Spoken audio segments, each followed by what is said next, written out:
What is Anomalistic Psychology?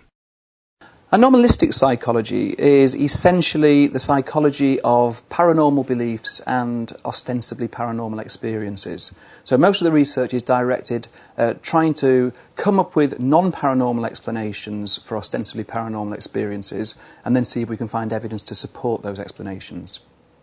What is the difference between anomalistic psychology and parapsychology? The difference between anomalistic psychology and parapsychology is pretty much in terms of the aims of what each discipline is about. Parapsychologists typically are actually searching for evidence to prove the reality of paranormal forces, to prove that they really do exist.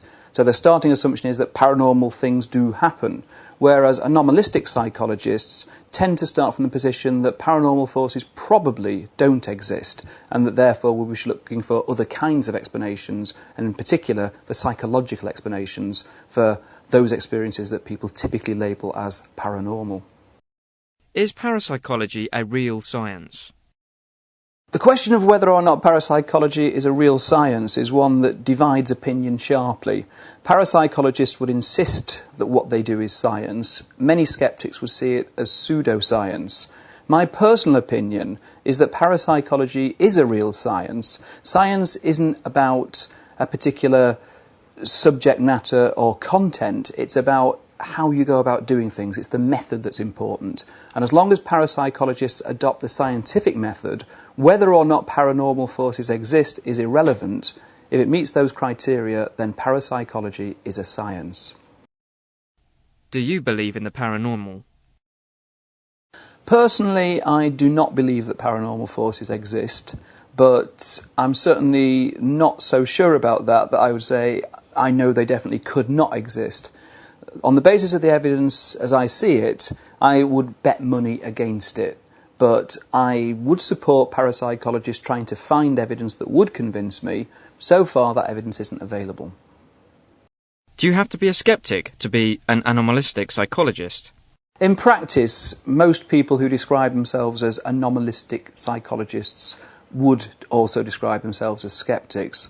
But what they mean by skeptics is they are not actually dismissing these claims. They're saying, show me the evidence, convince me.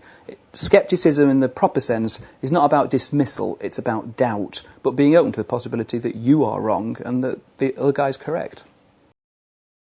Why do you think your work is important? The reason I'm so fascinated by anomalistic psychology and parapsychology is because most people, in opinion poll after opinion poll, actually believe in this stuff. And a sizable minority of them actually claim direct personal experiences of the paranormal.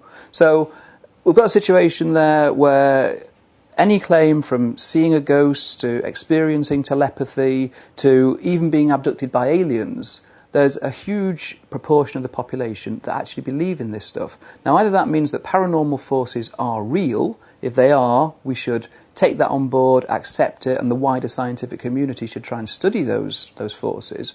Or alternatively, it's telling us something very important about human psychology. So either way, it's worth taking those claims seriously. What does a typical day involve for you? A typical day for me, as with anyone else working in a university, will be divided between research, teaching and admin. I'll say nothing more about the admin.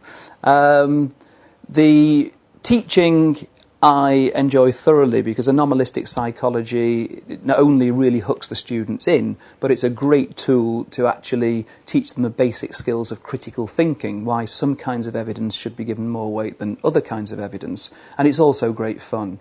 On the research side, then the research will vary from setting up studies where we'll compare groups of people who believe in the paranormal with groups of people who don't believe in the paranormal in terms of how they interpret information, how they remember information, personality characteristics and so on and so forth, in an attempt to understand why some people seem to be prone to believing in the paranormal and some don't. On top of that, there may well be media events, etc., public education. So the day can be very, very varied. There's no straight routine, but apart from the admin, then I enjoy most of it. What abilities do you need? I think the abilities that you need to be either an anomalistic psychologist or a parapsychologist are basically a respect for scientific method and the ability to handle quantitative and qualitative data. A lot of that will involve being able to understand and carry out statistical analysis, to know about experimental design, to know about how to test these kinds of claims properly. If you are a parapsychologist, you have to set up experiments that would rule out any non-paranormal explanations for any findings that you may obtain. If you are an anomalistic psychologist, again, you need to understand experimental design and be able to control for any confounding factors and so on and so forth. And that, at the end of the day, will mean that you'll be able to draw stronger conclusions from your results and hopefully convince people that your hypothesis was correct. How did you get into this field? I haven't always been a skeptic. Well into my adulthood, I did believe in these kind of things. From a kid, I had an interest and I'd read books. And of course, most of the books are very pro-paranormal. And then when I was doing my PhD, I read a book by James Alcock, a social psychologist, called Parapsychology, Science or Magic, which actually made me realise that you could look at these things from another point of view. There were psychological explanations that sounded quite plausible. And so it became a kind of side interest, a hobby. But the more I read around it, the more interested I got into it.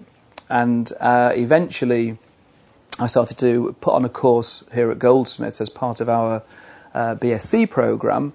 And the students seemed to like it. I got more and more interested and started doing more and more actual research in this area.